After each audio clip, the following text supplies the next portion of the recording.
think it's 58. What is up, beautiful people? Welcome to another episode number 58 of the Ignite Your Purpose show, podcast, vlog. Two beautiful gentlemen spitting venom, and we are on our health grind. We are talking today on our continued series of health.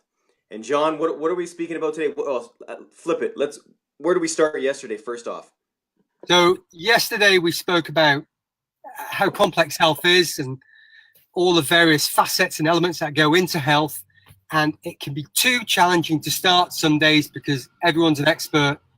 And it's also complicated. And I've got to do this, and I've got to do this, and I can't do this. And is it forever? And oh my God. So Max and I, we're going to pick a couple of subjects each day.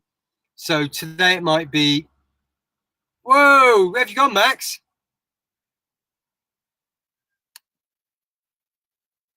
So hopefully Max is going to jump right back on with me any second now. But here he is. I hope. Here he is. So today we might talk about nutrition. Tomorrow it might be sleep.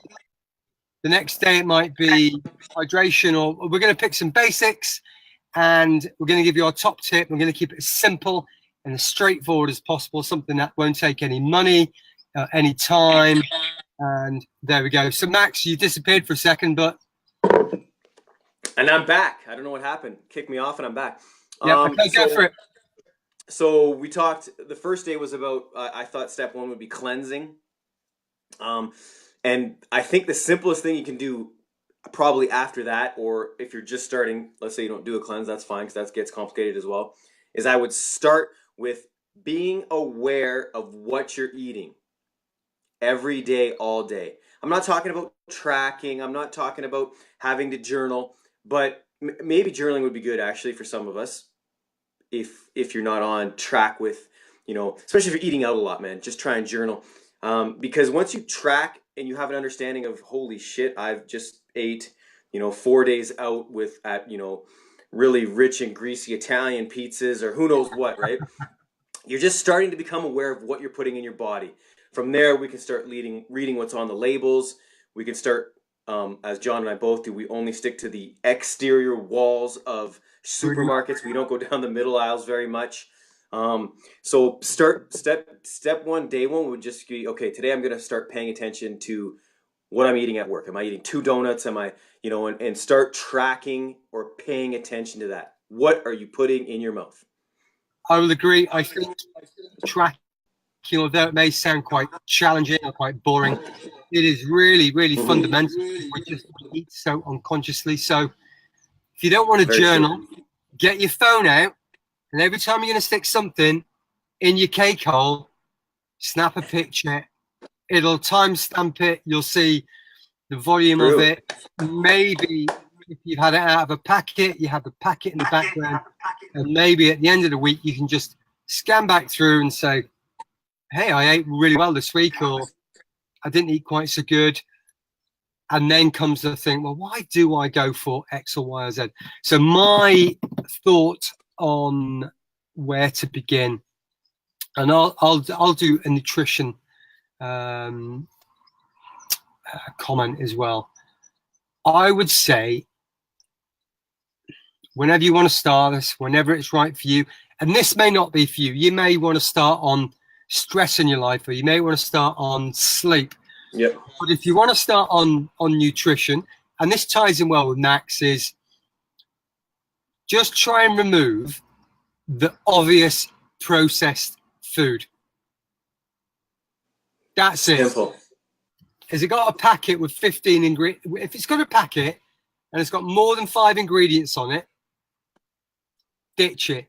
If it's got a packet with 5 ingredients on it that you've got to freaking Wikipedia to get the answer, probably not the best. Try and go back to basics, old school, like we did 30 years ago. Things came out, they were on the shelf for a couple of days, and they went off because they were prepared and pumped full of shit. Raw, natural, processed. And I'm not saying don't eat meat and don't eat dairy and don't eat this, but just the really processed stuff. How far has it gone from being in nature to being on your plate. How many bloody factories is it going through? And everything goes through factories, but some things goes through more than other, and it's been funked with a lot. So there you go, journaling and being aware of what you're eating by removing the process. See how that goes. Yeah, that's the easiest step. Like you said, John, we always talk about, you have 2 minutes to brush your teeth.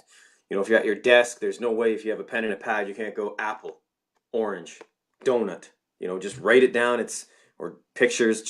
It does take a little time, but just get at it. And like we said, all these things tying together: the health, the sleep, the hydration, the nutrition, the stress. It's all interlinked. So in the end, like I said, if nutrition isn't your thing and we talk about stress and stress is your thing, there is a correlation between everything. Understand that. So baby steps, but we're here to help. And we will come on to stress later in the week. But if you have no choice, or you have no money, or you're limited to what you can have, and you have to go for something processed, or you're not conscious about, just eat it, get the benefit out of it that you can, but don't beat yourself up. Next day, okay, let's go again today. How good can we be? That's it. Do your best, forget the rest, be better than you were yesterday. You know the drill. Absolutely. Right, I've got to go, my friend. John, people, community, we thank you. We know you could be anywhere in the world, and you're right here with us, and we appreciate. Talk to you tomorrow. Subscribe, guys. Follow, like, all of that good stuff. Ask questions. Thank you. Ask questions.